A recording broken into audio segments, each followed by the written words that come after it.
This is phytoplankton, basically giant clouds of little tiny plants that fill the oceans. It's the bottom of the food chain, meaning that if it collapses, so too does all other marine life. It also produces about half of the oxygen in our atmosphere. So kill off the phytoplankton, and the world as we know it ends. The bad news, we're killing off the phytoplankton. Back in 2007, a study was done on the reproduction rate of phytoplankton off the Gulf of Maine. And scientists were alarmed to learn that the reproduction rate had decreased by a factor of 5, as in 500%.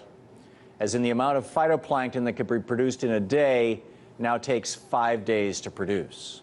And now a new study out by the Bigelow Laboratory for Ocean Sciences finds that phytoplankton reproduction has not bounced back in Maine.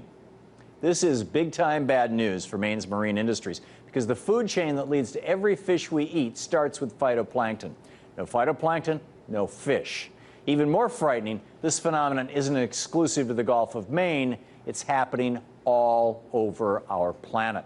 As the science journal Nature published in 2010, the world is losing 1% of its phytoplankton every single year.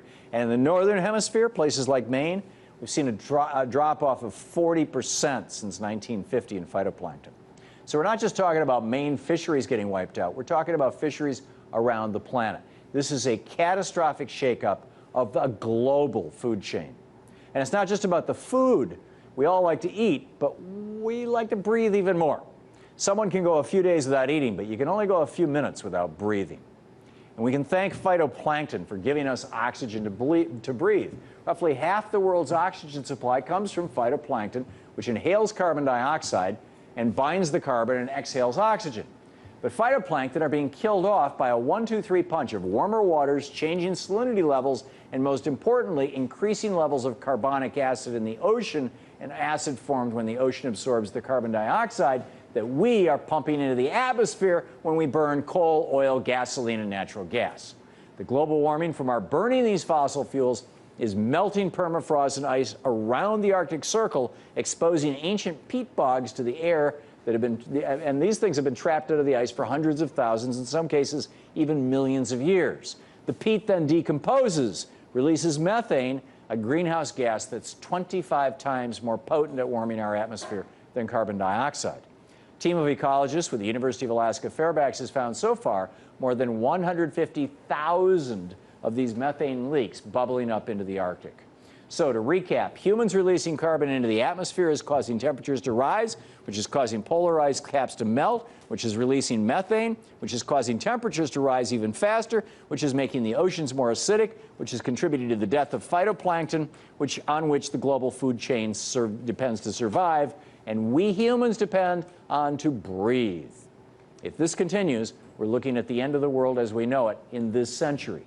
And the Republicans in power and the oil barons that they're slaves to are determined to let the phytoplankton die off. Those lawmakers include people like Virginia State Delegate Chris Stoll, who stripped out the term sea level rise from a state study on climate change because he said it's a liberal code word. The oil, coal, and natural gas barons are now hiring the same phony scientists and using the same tactics that the tobacco companies used in the 1990s to deny clear scientific evidence that their products were actually killing people.